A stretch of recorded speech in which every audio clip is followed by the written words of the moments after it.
हाय, मैं विकास कुमार। आज मैं केमिस्ट्री सब्जेक्ट लेकर आया हूँ और मैं 2-3 दिन से वीडियो आपको नहीं डाल पा रहा था, लेकिन मैं आज प्रेजेंट स्लाइड के थ्रू बता रहा हूँ। और हम स्लाइड शुरू करते हैं। पहला हमारा क्वेश्चन है बहुविकल्पीय प्रश्न। इसमें कुछ ज़्यादा बताने की जरूरत है नहीं। हमारा है क्वेश्चन पहला, निम्नलिखित में से कौन सा एक भौतिक परिवर्तन है। यानी एक होता है भौतिक परिवर्तन और दूसरा होता है रासायनिक परिवर्तन। इसके बारे में हम क्लास में चर्चा कर चुके हैं, तो ये ऑब्जेक्टिव क्वेश्चन है, तो हम थोड़ी सी इसमें डिस्क्राइब कर देते हैं, बता देते हैं।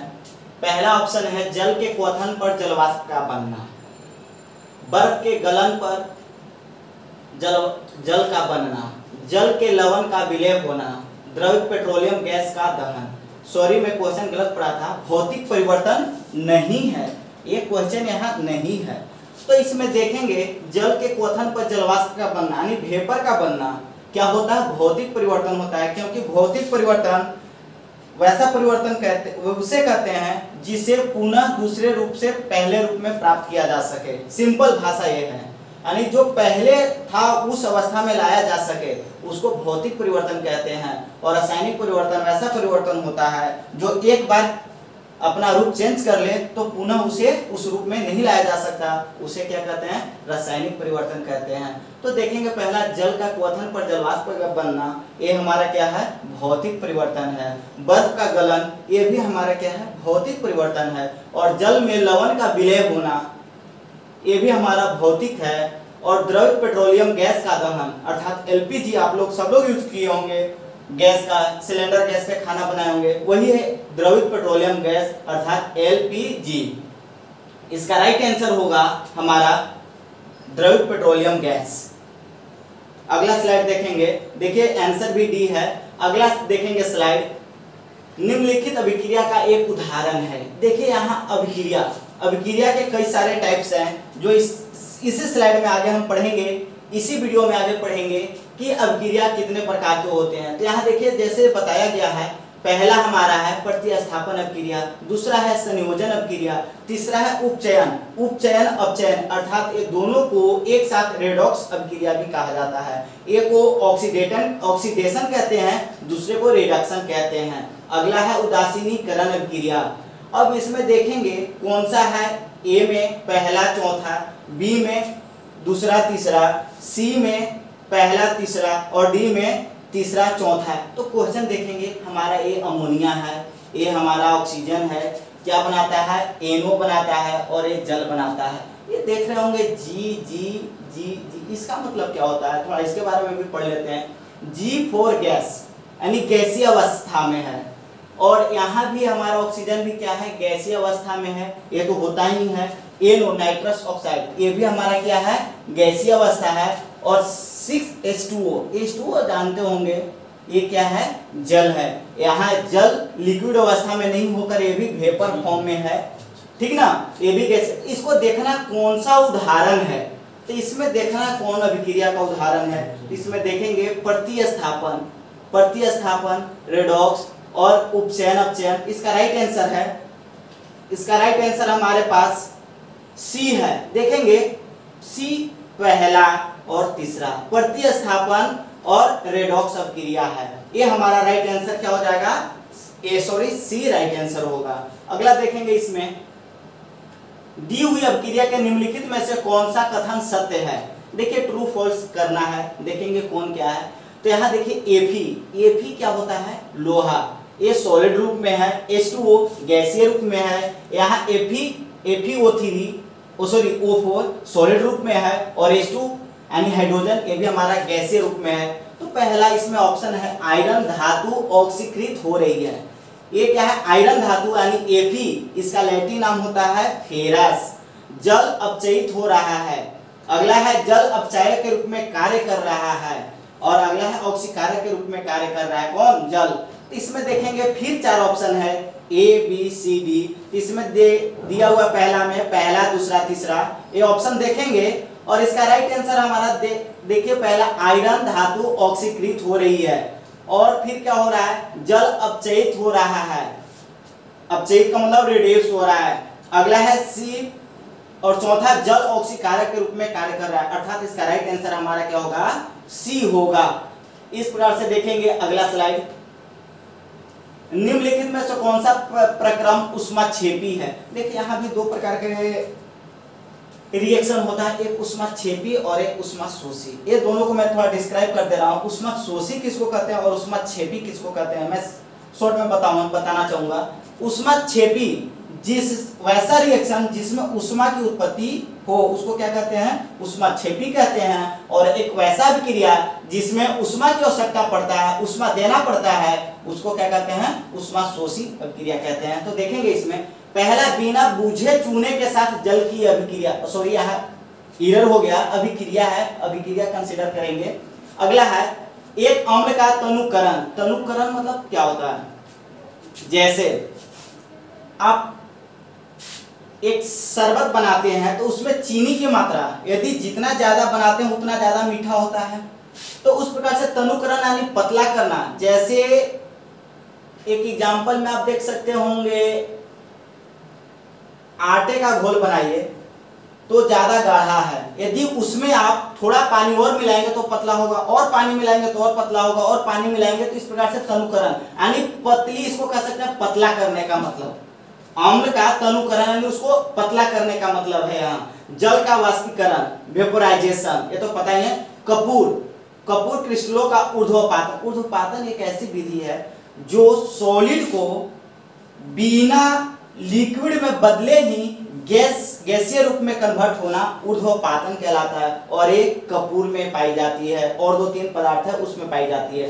तो इसका राइट आंसर देखेंगे, पहला है पहला, दूसरा है बी में है दूसरा तीसरा, और पहला चौथा और तीसरा चौथा। इसमें देखेंगे बिना बूझे चूने के साथ, आप देखे होंगे घर पे कभी पुताई के लिए चूना आता है, बाजार से खरीद कर लाते हैं, तो उसमें क्या करते हैं, पानी में जैसे ही डालते हैं तो क्या होता है, गर्म होने लगता है, आप देखे हैं।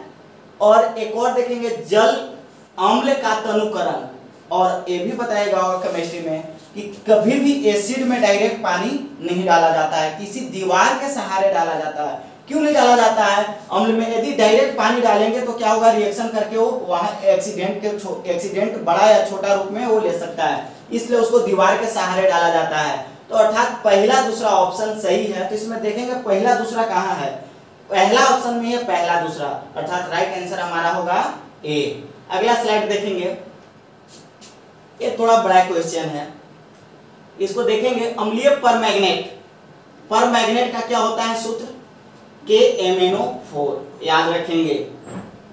परमैग्नेट विलयन युक्त एक बीकर में फास्फोरस सल्फेट का तनु विलयन धीरे धीरे मिलाया जाता है। देखिए यहाँ लिखा हुआ है विलयन धीरे धीरे मिलाया गया है। हल्के जामुनी रंग का विलयन क्षीण होने लगता है। जैसे परमैग्नेट में फास्फोरस सल्फेट धीरे धीरे डालते हैं तो उसकी जामुनी कलर क्या होता है, चेंज होने लगता है, अर्थात हटने लगता है, अंततः रंग विलुप्त हो जाता है और कलर लेस हो जाता है। तो निम्नलिखित में से कौन सी व्याख्या उपरोक्त परीक्षण के लिए सही है? कह रहे कि जो ये आपका इस परीक्षण है वो कौन सी है, जो लिखा हुआ है कौन सी सही है, कौन सा ऑप्शन सही है। तो इसमें पहला देखेंगे परमैग्नेट एक ऑक्सीकारक है, यह ApSO4 को ऑक्सीकृत करता है। यहाँ देखिए पहला ऑप्शन है ऑक्सीकारक और ऑक्सीकृत, यानी ऑक्सीकारक होता है उसको, यानी उसके साथ आयन होता है उसको हटाना, ऑक्सीकारक का ये काम होता है। ApSO4 एक ऑक्सीकारक है तथा KMnO एक ऑक्सीकृत करता है। ये ऑप्शन देखेंगे तनुता के कारण रंग विलुप्त हो जाता है, कोई अभिक्रिया नहीं होती है। और अगला हमारा है पोटेशियम परमैग्नेट एक अस्थायी यौगिक है तथा ApSO4 की उपस्थिति में रंगहीन, यहाँ देखिए रंगहीन यानी उसका कोई कलर नहीं, रंगहीन यौगिक में अपघटित हो जाता है, अर्थात हमें पहला ही ऑप्शन सही लग रहा है। और इसका राइट आंसर क्या होगा, KMnO4 एक ऑक्सीकारक है और ApSO4 को ऑक्सीकृत करता है। अगला स्लाइड देखेंगे, ये देखिए निम्नलिखित में कौन सी द्विविस्थापन अभिक्रिया है। ये आपके पास 4 ऑप्शन है, 4 इक्वेशन है, 4 समीकरण है, उसके बारे में पूछ रहा है कौन द्विविस्थापन अभिक्रिया है। अभी अभिक्रिया के टाइप पढ़े थे, एक होता है विस्थापन अभिक्रिया, एक होता है द्विविस्थापन अभिक्रिया। द्विविस्थापन अभिक्रिया उसे कहते हैं जिसमें आयनों का एक्सचेंज होता है। दो यौगिक होंगे और उसके दोनों आयन एक दूसरे को चेंज हो जाते हैं, उसको कहते हैं द्विविस्थापन अभिक्रिया। याद रखेंगे, आगे हम पढ़ेंगे। लेकिन इसमें देखेंगे दो यौगिक है कहाँ। सबसे पहले सिंपली देखेंगे दो यौगिक कहाँ है, कुछ नहीं करना है। दो यौगिक देखेंगे, पीबी। पीबी क्या है? प्लम्बम। इसका लैटिन नेम प्लम्बम होता है, सीसा को कहते हैं। तो ये यौगिक नहीं है, एक एलिमेंट है। CuCl3 कॉपर क्लोराइड, ये हमारा क्या है? यौगिक है। लेकिन एक ही यौगिक हुआ ना, ये तो हमारा क्या है? एलिमेंट है। इसलिए पहला ऑप्शन तो यही हो जाता है कि ये नहीं होगा। दूसरा देखते हैं Na2SO4, ये हमारा यौगिक है। BaCl2 ये हमारा यौगिक है। और इधर देखिए तो ये दोनों यौगिक का क्या होगा? SO4 के साथ Ba का ट्रांसफर होगा, मेल होगा, और Na का Cl के साथ होगा, अर्थात BaSO4 NaCl, यही हमारा लग रहा है। अगला देखते हैं, ये कार्बन है, ये भी हमारा एलिमेंट है और ये भी हमारा एलिमेंट है। तो ये तो ऐसी नहीं होगा, क्योंकि हम द्विविस्थापन अभिक्रिया का भी डिफिनेशन बताए थे कि जिसमें दो यौगिक एक दूसरे का आयन एक्सचेंज करते हैं, आयन एक्सचेंज करते हैं यौगिक। तो ये तो हमारे यौगिक है नहीं, तो ये भी यहाँ से क्या हो जाएगा? हमारा हट जाएगा। CH4 ये हमारा यौगिक है, लेकिन ऑक्सीजन ये हमारा क्या है? यौगिक नहीं है, ये एक एलिमेंट है, अर्थात ये अधातु है, नॉन मेटल है। इसलिए ये दोनों ये भी नहीं होगा, ये तो यहीं से हमारा हट जाता है। अर्थात यहाँ से हम डायरेक्ट कह सकते हैं कि केवल क्या होगा? दूसरा होगा। इसका ऑप्शन देखते हैं, हम ऑब्जर्व करते हैं तो ए में हमारा पहला और चौथा दिया हुआ है, जो कि गलत है। सी में हमारा दिया हुआ पहला और दूसरा, ये भी गलत है, क्योंकि दूसरा तो सही है लेकिन इसके साथ क्या दिया है? पहला भी है, तो गलत होगा। बी में देखेंगे केवल दूसरा, अर्थात ये हमारा राइट आंसर है। और डी देख लेते हैं क्या है? तीसरा और चौथा, एक ही, जो कि हम अभी बताए कि ये भी गलत है और ये भी गलत है, द्विविस्थापन अभिक्रिया नहीं है। अर्थात इस प्रकार से हम कह सकते हैं कि हमारा राइट आंसर क्या होगा? बी। अगला है सूर्य के प्रकाश की उपस्थिति में सिल्वर क्लोराइड का उद्भासन व स्लेटी क्यों हो जाता है? वह स्लेटी क्यों हो जाता है? ये हमारा ऑप्शन है पहला, सिल्वर क्लोराइड के अपघटन पर सिल्वर बनने से, सिल्वर यानी Ag, यानी कि जिसको चांदी कहते हैं।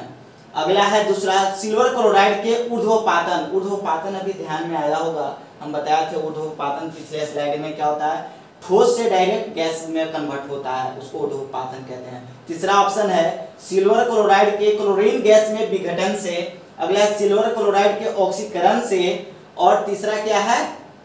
पहला आंसर है केवल एक, दूसरा है दूसरा और तीसरा, और दूसरा तीसरा, यहाँ पहला तीसरा है, ये दूसरा तीसरा है और केवल चौथा है। तो इसमें देखेंगे प्रकाश की उपस्थिति में सिल्वर क्लोराइड यानी फोटोसिंथेसिस के द्वारा क्या वो स्लेटी क्यों हो जाता है, यानी ग्रे कलर का क्यों हो जाता है? कौन? Silver chloride. तो हमारा इसका राइट आंसर क्या होता है? केवल पहला, सिल्वर क्लोराइड के अपघटन पर सिल्वर बनने से क्या होता है? वह स्लेटी कलर का हो जाता है। अर्थात पहला आंसर हमारा क्या होगा? केवल एक सही होगा, ये तीनों हमारा गलत होगा। और इसमें भी ऑप्शन में ही केवल एक लिखा हुआ है, अर्थात पहला होगा। अगला क्वेश्चन है हमारा FeO3 और AAL है। Al का मतलब क्या होता है? एल्यूमिनियम। ये ऊपर दी गई अभिक्रिया किस प्रकार की है? देखिए, अभिक्रिया के टाइप से क्वेश्चन है कि जो ऊपर दिया हुआ है किस प्रकार की अभिक्रिया। पहला संयोजन अभिक्रिया। Fe संयोजन अभिक्रिया क्या होता है कि जब दो यौगिक या दो तत्व या दो यौगिक तत्व मिलकर एक नए पदार्थ का निर्माण करते हैं, उसको क्या कहते हैं? संयोजन अभिक्रिया कहते हैं। द्विविस्थापन में क्या बताए थे कि आयनों का क्या होता है? एक्सचेंज होता है, आयन एक दूसरे से चेंज होते हैं। वियोजन अभिक्रिया क्या होता है? डिकम्पोजिशन रिएक्शन होता है। इसमें ऐसा बताया जाता है कि कोई भी यौगिक टूटकर दो या दो से अधिक पदार्थों में बन जाए और पहले से भिन्न हो तो क्या कहलाता है? उसको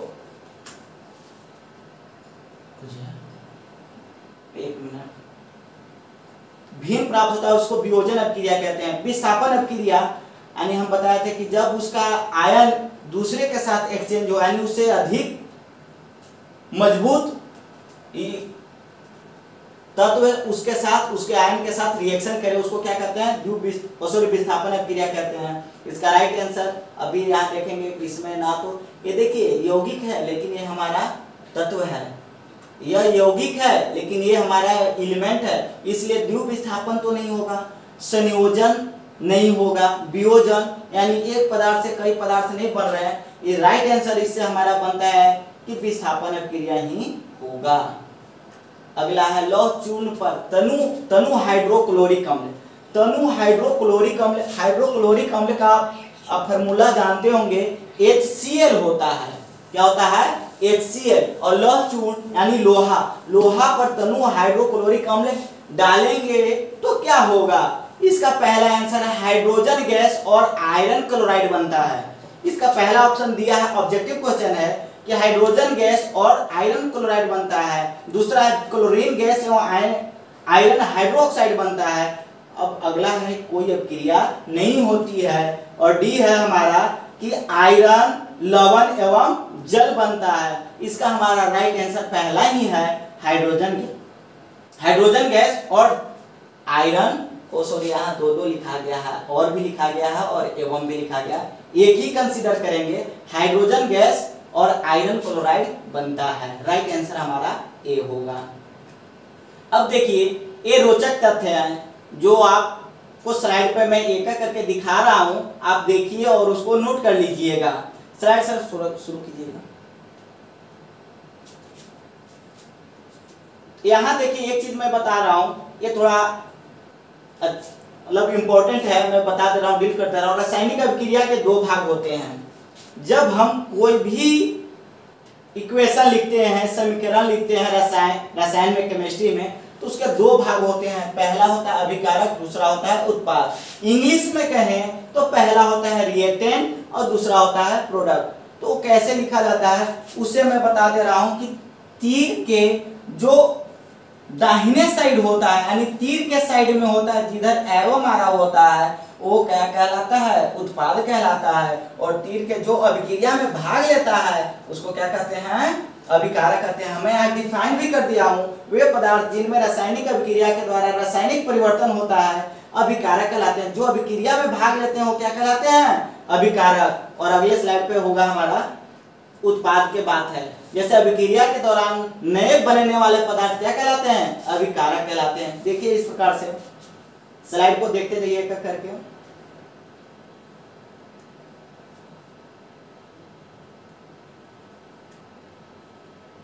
आप इसको लिखते जाएंगे, वीडियो को पॉज करके लिखते ही जाएंगे एक करके, क्योंकि ये सब रोचक तथ्य हैं।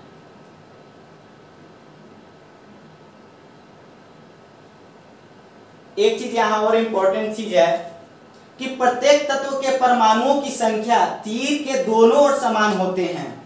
अर्थात जितना परमाणु रिएक्टेंट में होगा, अभिकारक में होगा, उतना ही परमाणु क्या होंगे? उत्पाद में होंगे। अर्थात इसको कहते हैं बैलेंस करना, समीकरण, रासायनिक समीकरण को बैलेंस करना। जो अनबैलेंस होता है उसको क्या कहते हैं? कंकाली समीकरण कहते हैं, अनबैलेंस इक्वेशन कहते हैं। इसमें लिख भी दिए हैं, असंतुलित रासायनिक समीकरण को कंकाली समीकरण कहते हैं। अगला देखेंगे,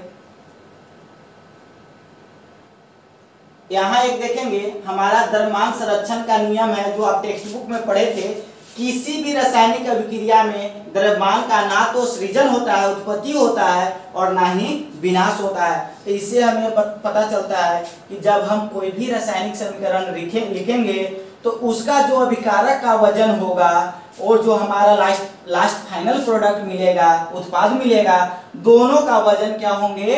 इक्वल होंगे। जैसे हम बताए थे परमाणु, जैसे मैं बताया था कि पहले उत्पाद में परमाणु संख्या जितना होता है उतना ही अभिकारक में होता है। सेम कंडीशन यहाँ वही होता है कि जितना अभिकारक का वजन होता है उतना ही द्रव्यमान का वजन होता है।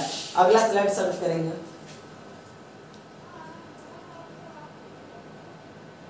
अगला देखेंगे, लिखते जाएंगे सब। यहाँ देखिए एक चीज यहाँ लिखा हुआ है, कंकाली समीकरण को हीट एंड ट्रायल मेथड और इंस्पेक्टिंग मेथड के उपयोग करके संतुलित किया जाता है। यानी एक मेथड है रासायनिक समीकरण को संतुलित करने के लिए, जो हम बताए भी थे, और फिर यहाँ बता रहे हैं कि उसको कौन सा विधि कहते हैं, हीट एंड ट्रायल मेथड कहते हैं उसको बैलेंस करने का। अगला इस प्रकार से देखेंगे स्लाइड, यहाँ देखेंगे 1 मिनट, इसमें अभिक्रिया के सब नाम लिख दिए हैं। पहला हमारा अभिक्रिया है संयोजन अभिक्रिया, दूसरा है वियोजन अभिक्रिया, तीसरा है विस्थापन अभिक्रिया, चौथा है द्विविस्थापन अभिक्रिया।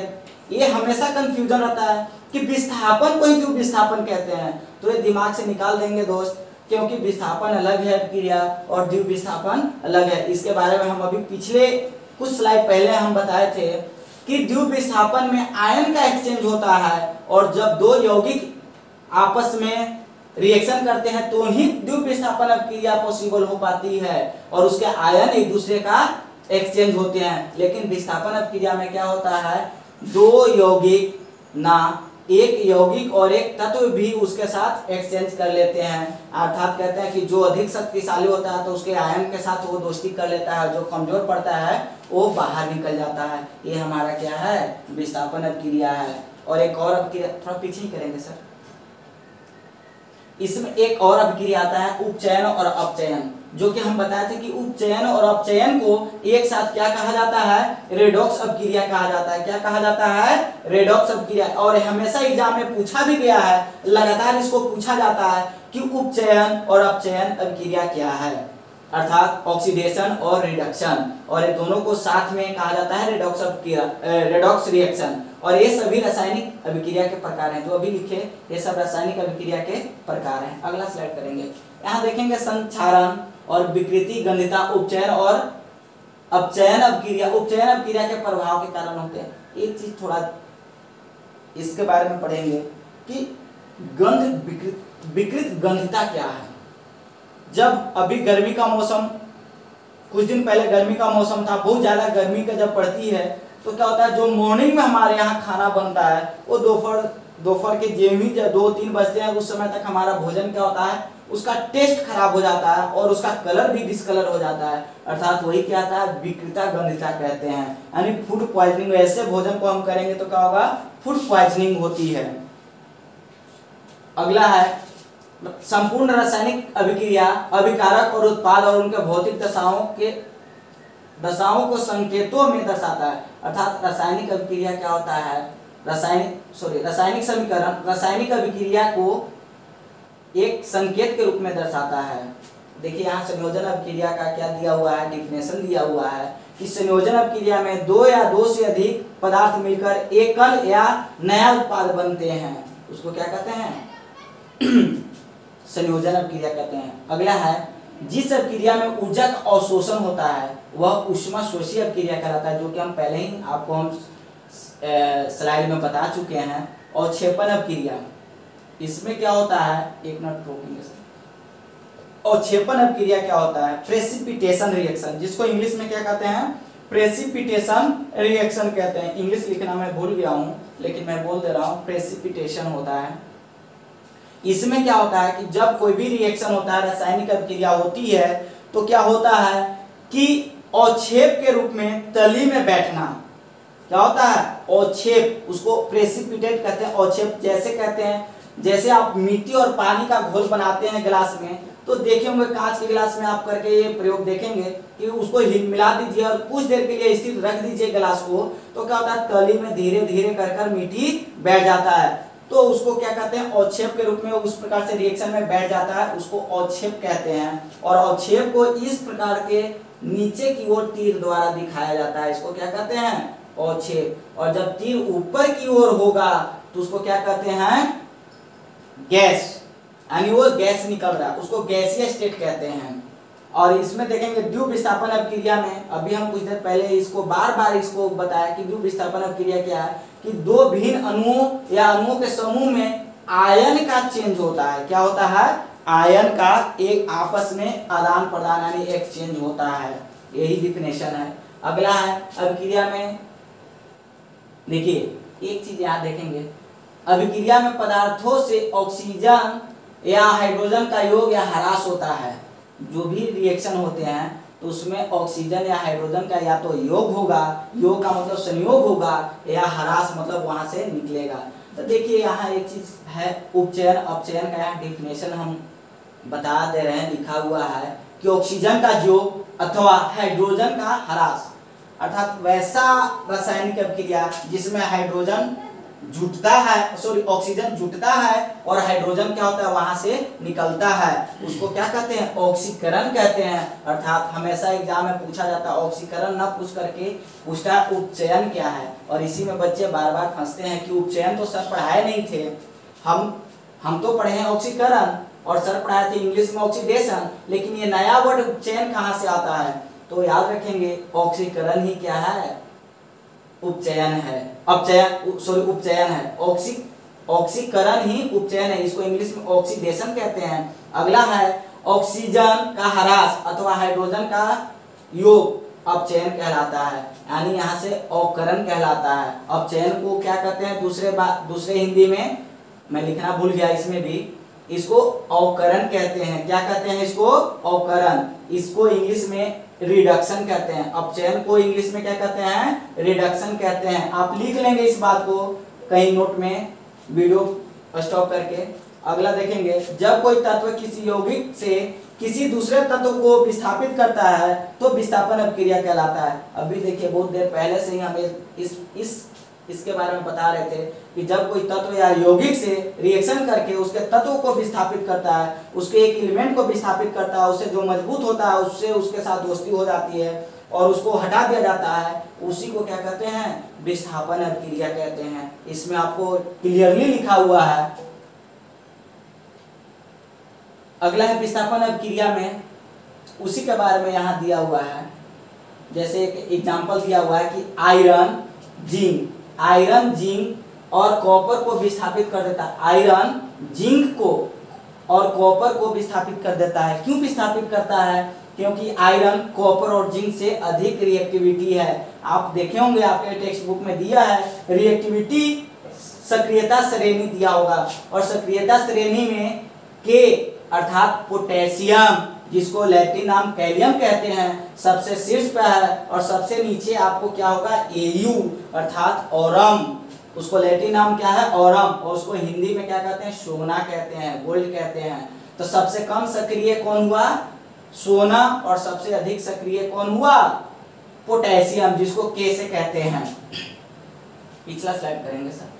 इसमें एक देखिए, द्विविस्थापन अभिक्रिया में आयनों का आदान प्रदान होता है। ये हम बार बार दे रहे हैं, बार बार स्लाइड में भी इसकी जिक्र किए हैं, क्योंकि ये बहुत ही इंपॉर्टेंट ये सब टाइप्स हैं। देखेंगे द्विविस्थापन अभिक्रिया में आयनों का आदान प्रदान होता है। अगला स्लाइड देखेंगे। देखिए, हमारे भोजन में ऑक्सीजन के वृद्धि से भोजन का उपचयन तेजी से होता है, जिससे वह विकृत गंधित हो जाता है। अर्थात उपचयन यानी वो उसको ज्यादा गर्मी मिलेगा। हम लोग के यहाँ, सभी के यहाँ फ्रिज रेफ्रिजरेटर नहीं हो पाता है, जिसके चलते दोपहर होते होते हमारा क्या होता है, भोजन।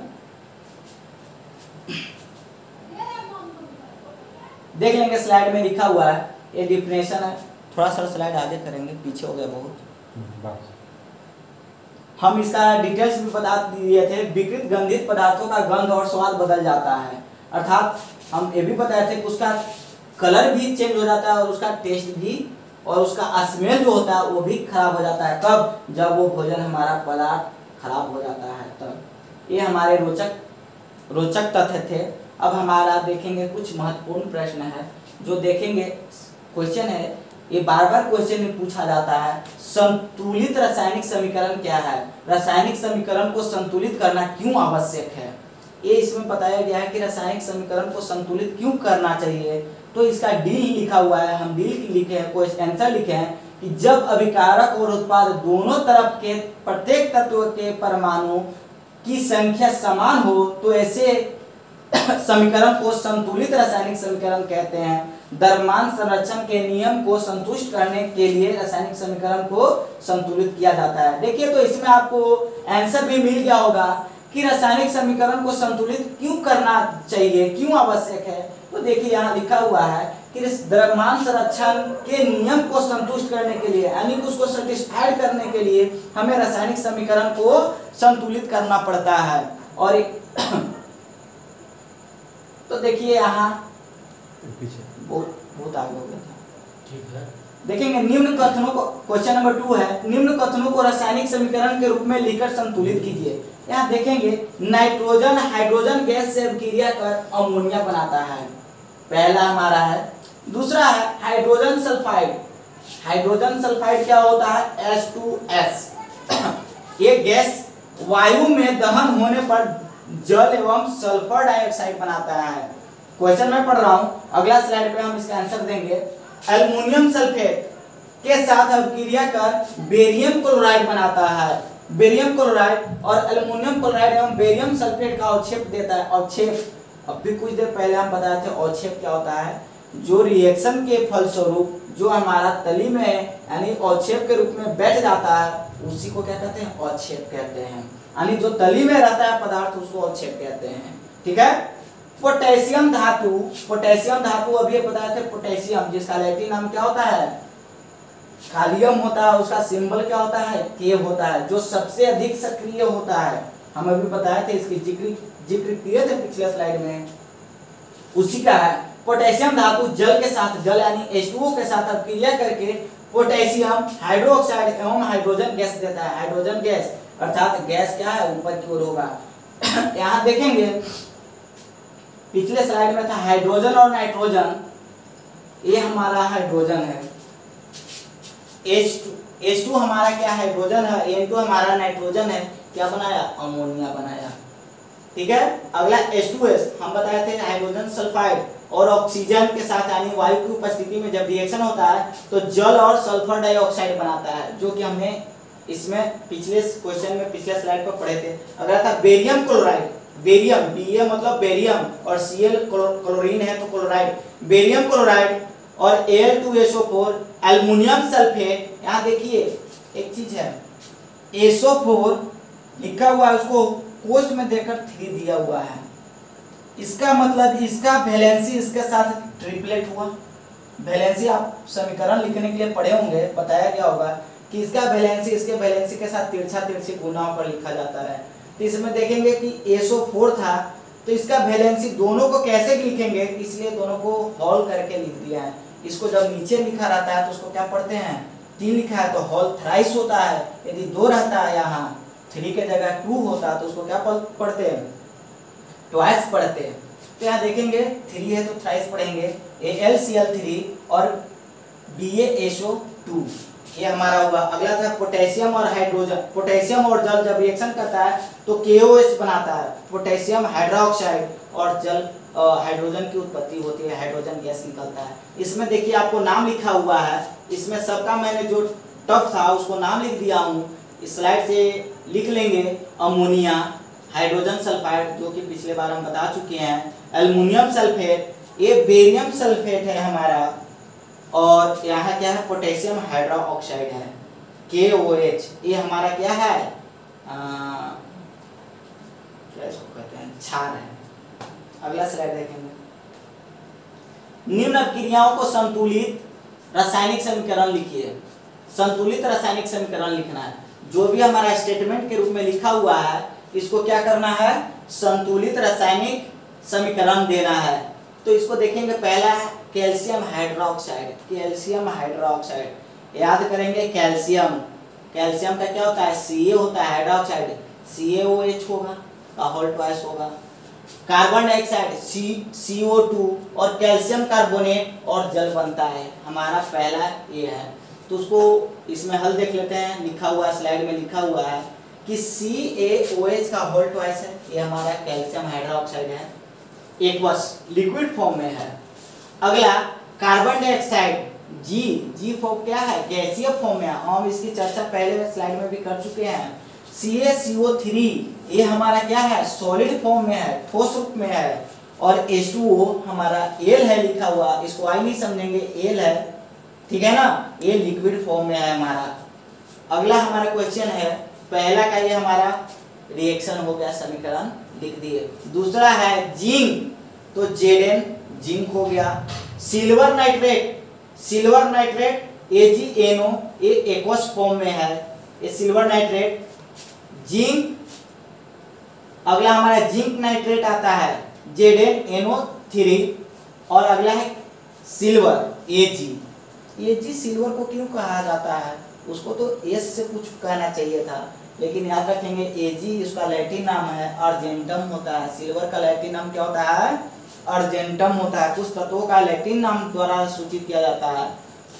जैसे सोना को हम औरम के नाम से जानते हैं, उसका सिंबल होता है एयू। उसी प्रकार से चांदी को हम अर्जेंटम के नाम से जानते हैं और उसका सिंबल होता है एजी। ये हमारा किस फॉर्म में पाया जाता है? सॉलिड फॉर्म में पाया जाता है। ये हमारा इस प्रकार से समीकरण हुआ दूसरा। और तीसरा क्या कहते हैं? एल्युमिनियम। एल्युमिनियम भी सॉलिड होता है। एल्युमिनियम क्या हमारा? धातु है। एल्युमिनियम क्या है? धातु है जो सॉलिड फॉर्म में है। और CuCl3 कॉपर क्लोराइड, CuCl2 क्या होता है? कॉपर क्लोराइड होता है जो एक्वस फॉर्म में होता है। ठीक है। अगला हमारा एल्युमिनियम क्लोराइड AlCl3 और Cu, ये भी हमारा किस फॉर्म में है? सॉलिड फॉर्म में। ये Cu क्या है? कॉपर, जिसको क्यूप्रम के नाम से जाना जाता है। लैटिन नाम कॉपर का क्या होता है? क्यूप्रम होता है। ये सब मैं लैटिन नाम की जानकारी आपको दे रहा हूं ताकि आपको आगे दिक्कत ना हो। इसको केयरफुली लिख भी लेंगे कहीं। अगला BaCl2 सॉरी, तो बेरियम क्लोराइड। बेरियम क्लोराइड का फार्मूला क्या होता है? BaCl2 होता है एक्वस फॉर्म में। और K2SO4 क्या होता है? पोटेशियम सल्फेट होता है। पोटेशियम K4 क्या होता है? कालियम, उसका लैटिन नाम है पोटेशियम सल्फेट।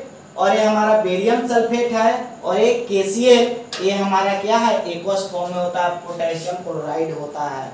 ये हमारा उस प्रकार से रासायनिक समीकरण है और ये संतुलित भी है, देख लीजिएगा।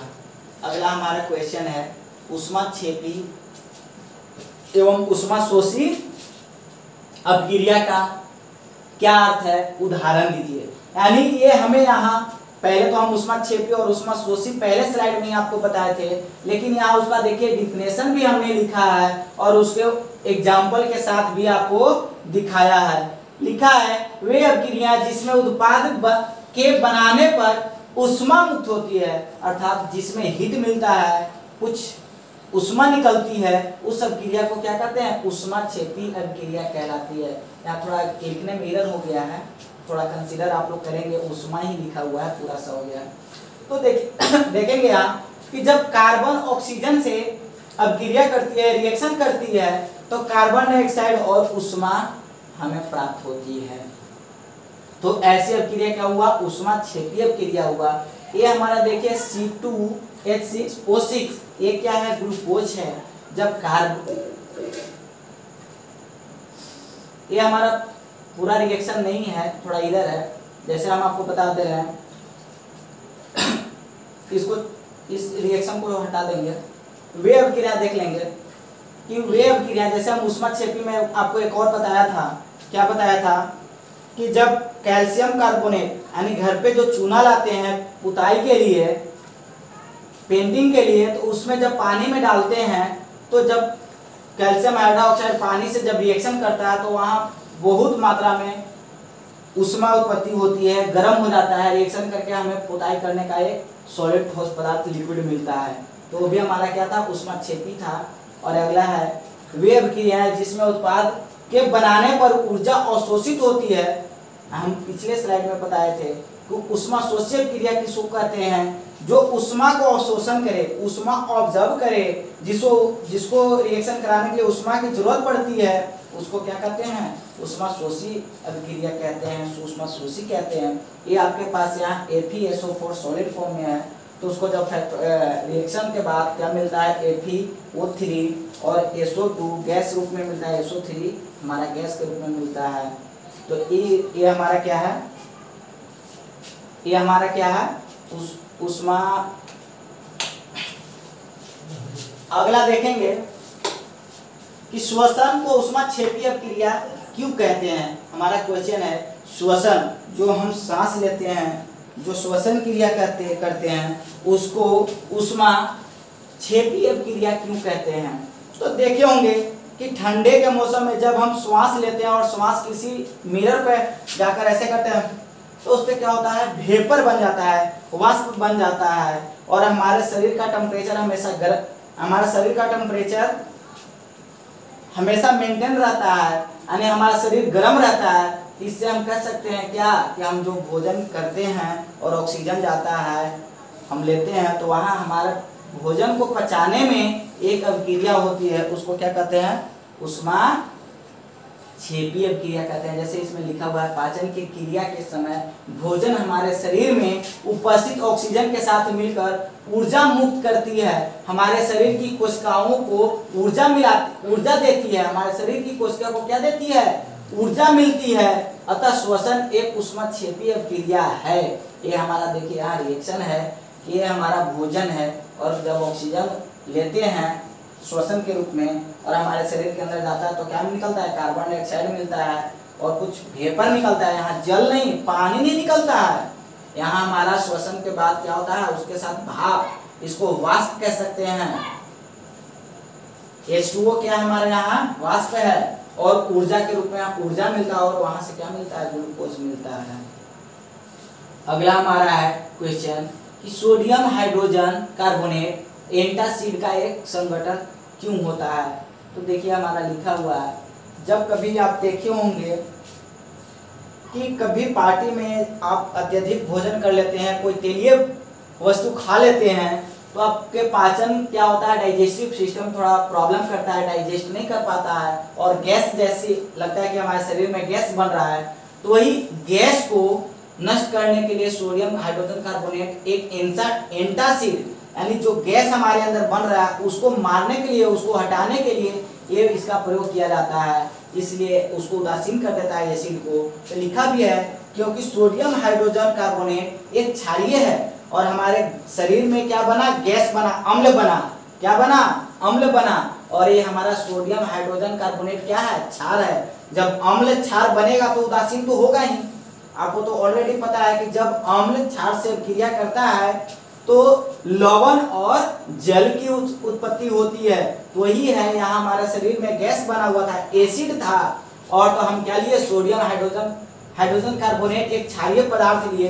तो जब शरीर में जाता है तो क्या होता है, दोनों आपस में रिएक्ट करके एसिड को क्या कर देता है, उदासीन कर देता है। अगला क्वेश्चन हमारा है कि रासायनिक अभिक्रिया में अभिकारक और उत्पादों को किन किन अवस्थाओं में दर्शाया गया है। अभी देखिए क्वेश्चन के रूप में ही मैं डाल दिया हूँ कि जो हम रासायनिक अभिक्रिया कराते हैं तो अभिकारक और उत्पाद को किन किन अवस्थाओं में दर्शाया जाता है। तो देखिए यहाँ आपको दिखाया हुआ है कि ठोस के रूप में दिखाया जाता है, जिसको S से डिनोट किया जाता है। अगला है द्रव के रूप में, जो L से डिनोट किया जाता है, लिक्विड जिसको कहते हैं, S for solid, L for liquid, और G फॉर गैस, और एक और हमारा पढ़े होंगे AQ। तो सर AQ क्या है, तो AQ हमारा जलीय विलयन है, जिसको एक्वस कहते हैं। क्या कहते हैं उसको, एक्वस कहते हैं। ये देखिए यहाँ एक्वस था। अगला हमारा क्वेश्चन है, क्या होता है जब मैग्नीशियम रिबन को वायु की उपस्थिति में जलाया जाता है। तो देखिए एक नंबर का बहुत ही इंपॉर्टेंट क्वेश्चन है और बार बार पूछा जाने वाला क्वेश्चन है कि क्या होता है जब मैग्नीशियम रिबन को वायु की उपस्थिति में जलाया जाता है। चलिए यहाँ टाइपिंग एरर इसमें थोड़ा ज्यादा है, थोड़ा आप लोग कंसीडर करेंगे कि वह सफेद रंग का मैग्नीशियम ऑक्साइड बनता है। क्या बनता है, जब वायु की उपस्थिति में जलाया जाता है तो क्या बनाता है, मैग्नीशियम ऑक्साइड बनता है।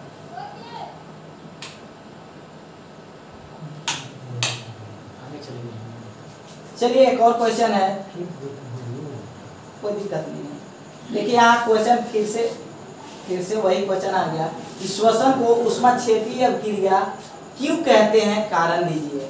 श्वसन को ऊष्माक्षेपीय अभिक्रिया क्यों कहते हैं, कारण दीजिए। हम पिछले स्लाइड में भी बताया था, शायद रिपीट हो गया क्वेश्चन। अगला है, वसा युक्त अथवा तेलीय खाद्य सामग्री को लंबे समय तक रखने के लिए पैकिंग थैली में कौन सी गैस युक्त किया जाता है। आप देखे होंगे और आप लोग हमेशा इसका यूज भी किए होंगे। क्या यूज किए होंगे, वेफर यूज किए होंगे, कुरकुरे यूज किए होंगे और अन्य पदार्थ भी यूज किए होंगे, जो 5 रुपए, 10 रुपए, 15 रुपए, 20 रुपए के पैकेट में मिलता है, जो कि उसके अंदर रहता तो थोड़ा सा है लेकिन वो फूल कर खूब बड़ा दिखता है, लगता है कि उस बहुत सारा है। उसमें क्या भरा रहता है, नाइट्रोजन गैस डाला रहता है ताकि हमारा पदार्थ हो, खाने वाला पदार्थ खराब ना हो। तो देखिए उसमें लिखा भी है थैली से ऑक्सीजन को हटाकर, ऑक्सीजन गैस को हटाकर नाइट्रोजन युक्त किया जाता है। उसमें कौन सी गैस डाली जाती है? नाइट्रोजन गैस डाली जाती है, ताकि उसमें उपचयन, उपचयन का मतलब क्या होता है? ऑक्सीडेशन, ऑक्सीकरण, ऑक्सीकरण की संभावना खत्म हो जाती है और थैली में रखी पदार्थ विकृत गंधित यानी खराब हो नहीं हो पाता है। विकृत गंधित का मतलब खराब होना, खराब नहीं हो पाता है।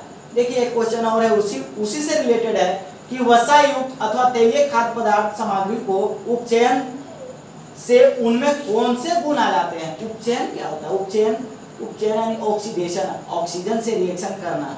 तो जब ऑक्सीजन से वो खाद्य पदार्थ रिएक्शन करेंगे तो क्या हो जाते हैं? जो कि यही हम देख चुके हैं कि उपचयन की संभावना खत्म हो जाती है और थैली में रखे पदार्थ विकृत गंधित नहीं होते, अर्थात उसमें हम उपचयन कराएंगे तो क्या होगा? हमारा वो पदार्थ खराब हो जाएगा, विकृत गंधित हो जाएगा, बर्बाद हो जाएगा, जो हम खाने लायक नहीं रहेगा। अगला स्लाइड देखेंगे, ये भी उसी से क्वेश्चन रिलेटेड है। वसा युक्त अथवा तेलीय खाद्य सामग्री को उपचयन की गति को धीमी करने के लिए दो महत्वपूर्ण उपाय लिखिए। कह रहा है क्वेश्चन कि जो हम खाद्य पदार्थ को थैली में रखते हैं और जो उसमें उपचयन की क्रिया होती है, उपचयन यानी ऑक्सीकरण की क्रिया होती है, तो उसको कम करने के लिए क्या करेंगे? तो उसको कम करने के लिए निम्न उपाय का उपयोग करेंगे। पहला हमारा उपयोग है कि बर्तन को वायुरोधी बनाएंगे। क्या बनाएंगे? वायुरोधी बनाएंगे। जैसे कोई चीज देखे होंगे कि अच्छा रखने के लिए टाइट फिटिंग डब्बा में रखते हैं। क्या रखते हैं? टाइट फिटिंग, जिसमें हवा ना जा सके। वायुरोधी उसी को कहते हैं जिसका ढक्कन बढ़िया से बंद हो जाए, अंदर हवा नहीं जा पाए। तो हवा क्यों नहीं जाने देना चाहिए? क्योंकि जैसे ही हवा जाएगा तो पदार्थ ऑक्सीकरण करेगा, हवा के साथ रिएक्शन करेगा और उस रखे पदार्थ हमारा क्या होगा? खराब हो जाएगा। तो उससे बचने के लिए वायुरोधी बर्तन का उपयोग करते हैं बचने के लिए। दूसरा उसका ऑप्शन है थैली से ऑक्सीजन को हटाकर नाइट्रोजन युक्त करना। जैसे कि हम अभी बात किए थे, जिक्र किए थे कि वेफर, कुरकुरे वगैरह जो भी हमारे आते हैं तो उसके अंदर हवा हटाकर, ऑक्सीजन को हटाकर नाइट्रोजन भर दिया जाता है ताकि वो हमारा पदार्थ खराब ना हो। एक और क्वेश्चन हमारा है, उस अभिक्रिया का नाम लिखिए जिसमें अभिकारकों के बीच आयन का आदान प्रदान होता है। ये तो बार बार इस स्लाइड में, इस वीडियो में हम आपको बताए हैं कि जब आयन का एक्सचेंज हो, आदान प्रदान का मतलब एक्सचेंज, अदला बदली, तो कौन सा अभिक्रिया होता है? द्विविस्थापन अभिक्रिया होता है। तो बहुत बार मैं आपको बताया और बहुत इंपॉर्टेंट क्वेश्चन है, इसलिए बार बार इसको आपको रिमाइंड कराया जा रहा है। देखिए ये क्वेश्चन बहुत छोटा सा है कि रासायनिक अभिक्रिया किसे कहते हैं। ये हमारा क्वेश्चन पहले ही डालना चाहिए था, लेकिन स्लाइड बनाते समय हमारा क्वेश्चन छूट गया था, इसलिए मैं आपको लास्ट में बता दिया, लिखवा दिया कि रासायनिक अभिक्रिया किसे कहते हैं। ऐसी अभिक्रिया है जिसमें नए गुण वाले पदार्थ का निर्माण होता है, उसे क्या कहते हैं? रासायनिक अभिक्रिया कहते हैं। जैसे दूध से दही का बनना, दूध से दही का बनना क्या है? रासायनिक अभिक्रिया है। और एक और होता है लोहे पर जंग लगना, लोहे पर जंग लगना, ये भी हमारा क्या है? रासायनिक अभिक्रिया है। इसका और एग्जांपल है रासायनिक अभिक्रिया का, जैसे कोयले का जलना, ये भी हमारा क्या है? रासायनिक अभिक्रिया ही है। अगला है रासायनिक समीकरण किसे कहते हैं? रासायनिक समीकरण तो देखेंगे, ये भी क्वेश्चन छूटा हुआ है। खैर इसमें आपको स्लाइड के माध्यम से सब आपको दे रहा हूं, मटेरियल जो भी छूट गया था। जब किसी रासायनिक अभिक्रिया को संकेत अथवा सूत्र के माध्यम से व्यक्त किया जाता है तो इसे क्या कहते हैं? रासायनिक समीकरण कहते हैं। जैसे H2 + O, H2O। यहाँ देखेंगे एक चीज समझ लेंगे, जो पिछले बार भी बताया था और थोड़ा अभी भी मैं बता दे रहा हूँ। H और O ये हमारा क्या है? ऑक्सीजन है। क्या है? ऑक्सीजन। यहाँ 2 छूट गया है, यहाँ 2 दोनों में छूट गया है। H2 होता है, H कभी रिएक्शन नहीं करता है और ऑक्सीजन कभी रिएक्शन नहीं करता है। ये हमारा परमाणु हो गया। O2 होना चाहिए था, O2 और H2 तभी रिएक्शन होगा। O2 H2 जो रिएक्शन करके क्या बनाता है? ये हमारा हाइड्रोजन ऑक्साइड अर्थात जल बनाता है, तो जल हमारा क्या हुआ, उत्पाद हुआ, और H2 और O2 हमारा क्या हुआ, अभिकारक हुआ, यानी रिएक्टेंट हुआ, ये हमारा प्रोडक्ट हुआ। अगला, ऊष्मा के आधार पर रासायनिक अभिक्रिया को कितने प्रकार होते हैं। देखिए आपको फिर से रिपीट किया गया है, फिर से आपको बता दे रहा हूँ कि दो प्रकार होता है, एक होता है ऊष्मा शोषी और ऊष्मा क्षेपी। इसकी जानकारी हम बहुत पहले से बता चुके हैं और उसका यहाँ डिफाइंड भी किया गया है, शायद एक क्वेश्चन 2 बार हो गया है।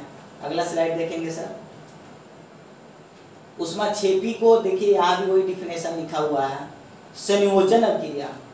संयोजन अभिक्रिया भी बता चुके हैं, तो यहाँ देख लेंगे संयोजन अभिक्रिया से क्या समझते हैं। वे अभिक्रिया जिसमें 2 या 2 से अधिक पदार्थ मिलकर एक नया पदार्थ बनाते हैं उन्हें संयोजन अभिक्रिया कहते हैं। यहाँ देखिएगा Mg क्या है हमारा, मैग्नीशियम, और यहाँ O2 है, O2 यानी ऑक्सीजन। जब रिएक्ट करता है तो MgO हमारा क्या बनता है, उत्पाद बनता है, और MgO2 क्या है हमारा, अवकारक है। ये हमारा कौन सा अभिक्रिया हुआ, संयोजन। देखिए तो 2 पदार्थ मिलकर एक नया पदार्थ का निर्माण किया, तो इसको क्या कहेंगे, संयोजन अभिक्रिया कहेंगे। अगला स्लाइड से, उपचयन अपचयन में अंतर। देखिए बहुत सिंपली है, बहुत ही इजीली है कि क्या होता है, उपचयन और अपचयन में एक दूसरे के उल्टे होते हैं।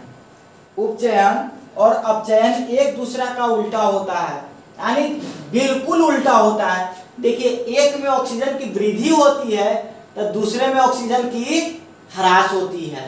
यहाँ देखिए लिखा है उपचयन और अपचयन में एक दूसरे की पूरक अभिक्रिया है। जैसे उपचयन में ऑक्सीजन की वृद्धि होती है तो अपचयन में ऑक्सीजन का ह्रास होता है, और इसमें ऑक्सीजन की हाइड्रोजन की ह्रास होता है उपचयन में, तो अपचयन में हाइड्रोजन की बढ़ोतरी होती है। ये हमारा उसमें है। और अगला संक्षारण क्या है, देखिए ये बहुत ही इंपॉर्टेंट क्वेश्चन हमारा है। संक्षारण क्या है, संक्षारण मतलब कोरेजन। धातु को संक्षारित होने से बचाने के लिए 3 विधि के नाम लिखना है। ये हमको है 3 विधि, तो हम आपको बता दे रहे हैं संक्षारण होने के लिए क्या, संक्षारण कैसे होता है। जैसे आप सुने होंगे लोहे में जंग लगना, ये हमारा क्या है, धातु का संक्षारण है। कभी कभी आप देखे होंगे एल्युमिनियम का जो वायर होता है, विद्युत वायर रहता है, उस पर कभी देखे होंगे कि ऊपर क्या होता है, काला टाइप का बन जाता है, और जो तांबे का बर्तन होता है उस पर भी ऊपर काला हो जाता है, तो सब हमारा क्या है, संक्षारण है। यानी जब खुली वायु या नम वायु में जल के संपर्क से किसी धातु की सतह पर आती है तो उसकी सतह वायु धातु से अभिक्रिया कर, उसकी सतह पर वायु धातु से अभिक्रिया कर एक नया पदार्थ बना लेता है, जिससे धातु क्षय होने लगता है। धातु का ये क्षय हो गया, धातु का क्षय होने लगता है। इस परिघटना को ही संक्षारण कहते हैं। अर्थात जब ऑक्सीजन आज जल से जब रिएक्शन करता है तो क्या होता है, पदार्थ हमारा खराब होने लगता है। जैसे देखे होंगे कि लोहे का रड, आप इसको बिना पेंट किए उसको कहीं रख दीजिए, कहीं लगा दीजिए, तो क्या होता है, उसमें जंग लगकर वो क्या होता है, धीरे धीरे खराब होने लगता है, तो उसको क्या कहते हैं, संक्षारण कहते हैं। और इसको रोकने के लिए मुख्यतः 3 विधि है। पहला है जस्तीकरण करके, यानी अगला है पेंट करके, इसमें एक ही में लिखा गया है, जस्तीकरण करके, गैल्वेनाइजेशन जिसको कहते हैं, इसको इंग्लिश में क्या कहते हैं, गैल्वेनाइजेशन। अगला है पेंट करके। अब देखे होंगे घर के दरवाजे ये सब जो लोहे का होते हैं उसे हम पेंट करते हैं। क्यों पेंट करते हैं, ताकि वो हमारा खराब ना हो, हवा से हो और रिएक्शन ना करे, पानी से वो रिएक्शन ना करे। और एक और विधि होता है तेल या ग्रीस लगाकर। ये हमारे धातु के संक्षारण रोकने के लिए 3 मुख्य विधियां हैं। पहला है जस्तीकरण करके, दूसरा है पेंट करके, और तीसरा है ग्रीस लगाकर। और अगला हमारा क्वेश्चन है रासायनिक समीकरण को संतुलित किया जाता है, क्यों किया जाता है। तो देखिए एक क्वेश्चन हम पहले भी बता चुके हैं कि द्रव्यमान संरक्षण के नियम को संतुष्ट करने के लिए रासायनिक समीकरण को संतुलित किया जाता है। और एक क्वेश्चन है उस अभिक्रिया का नाम बताएं जिसमें किसी पदार्थ का निष्कासन होता है। ओहो, किसी पदार्थ से ऑक्सीजन का निष्कासन होता है। यानी आप पिछले स्लाइड में हम आपको डिफिनेशन में बताए हैं कि जब ऑक्सीजन का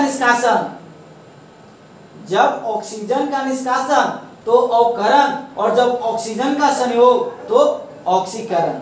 ये हमारा था। अगला देखेंगे तापीय, लास्ट क्वेश्चन हमारा शायद होगा। तापीय वियोजन क्या है, इसका एक उदाहरण दीजिए। तापीय वियोजन क्या है, इसका उदाहरण दीजिए। तो एक इसका डिफिनेशन मैं लिख दिया हूं। ऐसी क्रिया जिससे गर्म करने पर कोई पदार्थ दो या दो से अधिक पदार्थों में विघटित हो जाता है उसे क्या कहते हैं, तापीय वियोजन कहते हैं। अर्थात वैसी रिएक्शन जिसमें रिएक्शन कराने के लिए टेम्परेचर की जरूरत पड़ती है, हीट की जरूरत पड़ती है, और हीट करने पर वो क्या होता है, डिकम्पोज होता है, टूट जाता है। तो ऐसी अभिक्रिया को क्या कहते हैं, तापीय वियोजन कहते हैं। उसका एग्जाम्पल हम लिख चुके हैं। कैल्शियम कार्बोनेट को गर्म करने पर कैल्शियम ऑक्साइड तथा कार्बन डाइऑक्साइड में विघटित हो जाता है। कैल्शियम कार्बोनेट को जब गर्म करेंगे तो क्या मिलता है, कैल्शियम ऑक्साइड तथा कार्बन डाइऑक्साइड। कैल्शियम ऑक्साइड हमारा सॉलिड के रूप में प्राप्त हो जाता है और कार्बन डाइऑक्साइड हमारा गैस के रूप में प्राप्त हो जाता है। और इस प्रकार से हमारा शायद स्लाइड समाप्त होता है। Thank you for watching.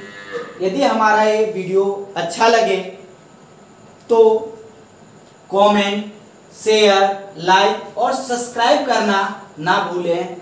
धन्यवाद।